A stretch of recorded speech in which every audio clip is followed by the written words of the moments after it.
Hey guys, welcome to Bantam Man Bhatt. I'm your host Achal Bhatt and this is the Dune Part 2 movie review.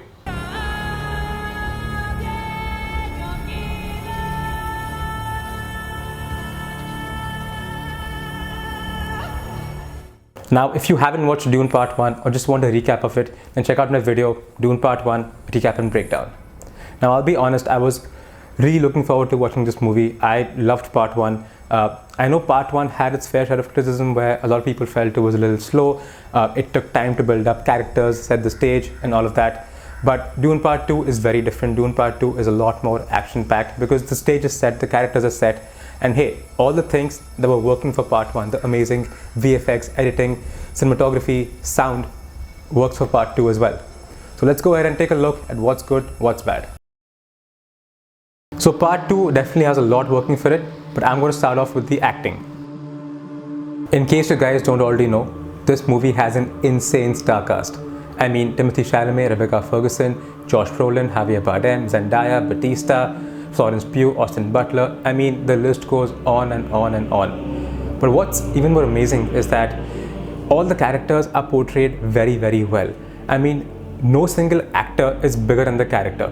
So let's say, for example, if in real life, if Josh Brolin is, let's say, a bigger star than Austin Butler, that doesn't mean he has a more meaty role or his character is shown in a more boss-like way.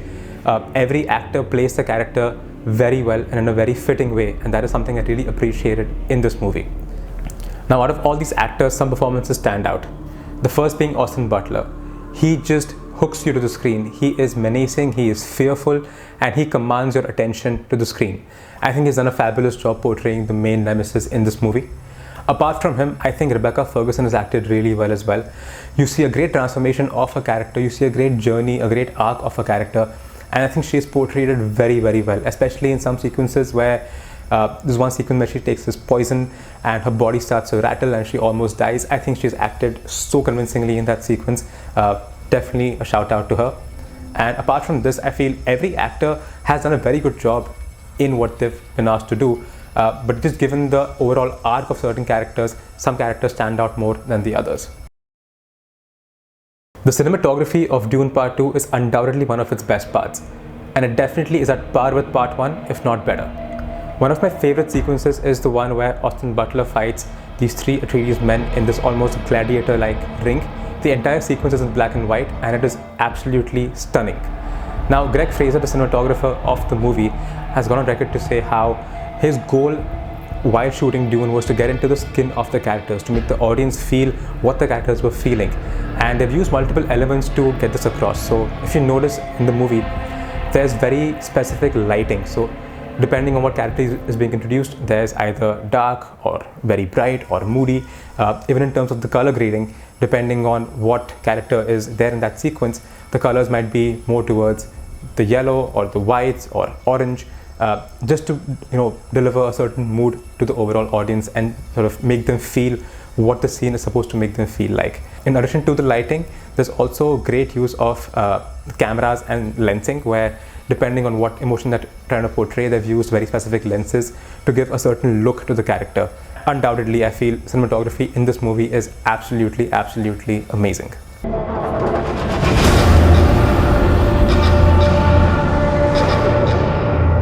And now, let's get to my favorite part of the movie, the sound. The sound of this movie is absolutely incredible, just like Part 1. I mean, Part 1 won an Oscar, and I feel Part 2 is definitely going to be up there in the nominations. I feel not just the background music, but also the sound design, recording, mixing has been done very, very well. And I'm going to break this down for you right now in the next section.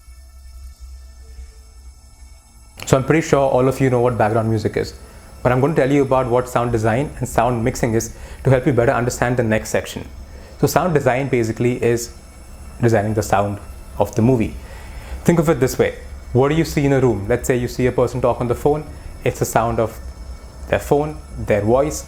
If they're tapping their foot, it's the foot tapping noise.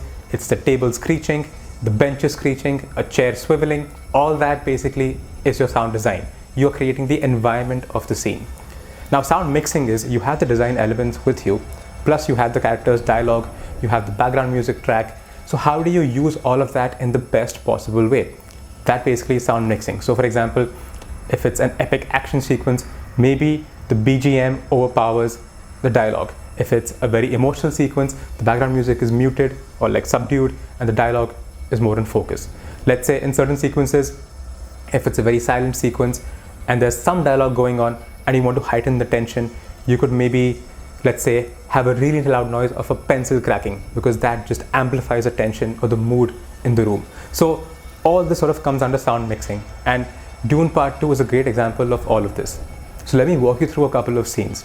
There's this one scene in Part 2 where Rebecca Ferguson takes this poison and her body begins to react and she starts convoluting and almost ends up dying. In this sequence, the sound design and sound mixing is absolutely incredible. You can actually feel this heartbeat, this mild heartbeat in the distance, and it's not like the voice or the sound of the heartbeat is getting louder and louder and louder. It's just you begin to feel that thump of the heartbeat in your heart as you watch that sequence, and it makes you feel uneasy and you almost are one with the character, and that is how beautifully the sound has been mixed for this one sequence. Another great example of the use of all of this is when Timothée Chalamet takes control of the sandworm.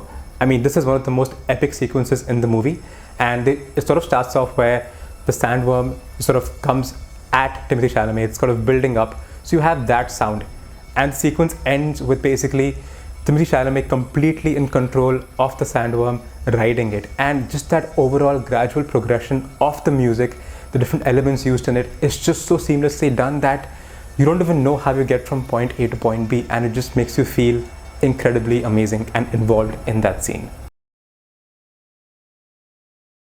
So what does not work for Dune Part 2?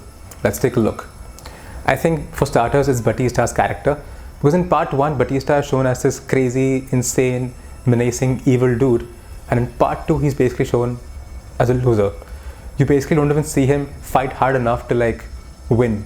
It's just kind of sad to see him in that sort of a way, and I know that this is probably in line with the books. I don't know how the books have portrayed him, I haven't read the books, but I feel like if you've built up a character so much in Part 1, then you can still show that same arc. You can still show him lose, you can still show him, not be important, but it can be shown in a certain way which still maintains his same image and character personality across both films.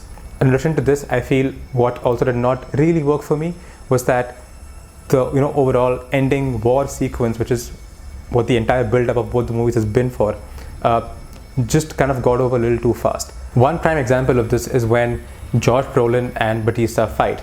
Now, Josh Brolin tells him how he's deeply angered at Batista because he basically killed Leto Atreides, Oscar Isaac, who was the master of Atreides, and that deeply hurt Josh Brolin, who was the chief commander of the Atreides army.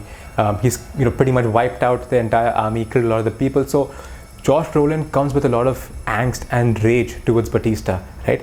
But that fight barely lasts for like a couple of minutes, not even. And that's basically what I'm talking about over here.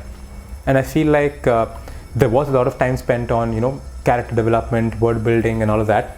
But I feel if there was some sort of a trade-off between two, where there was, let's say, less time spent on the world building part of things and a little more time into the war, this could have been one insane, grand, epic, battle war sequence.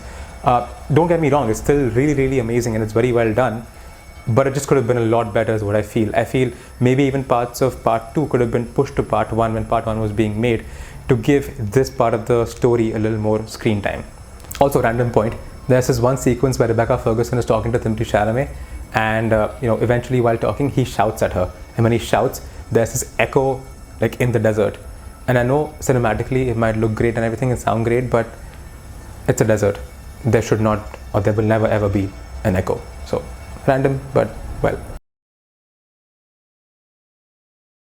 So this movie is probably not for you if, let's say, you don't like action in films, or if you don't like sci-fi, or if you don't like dystopian movies.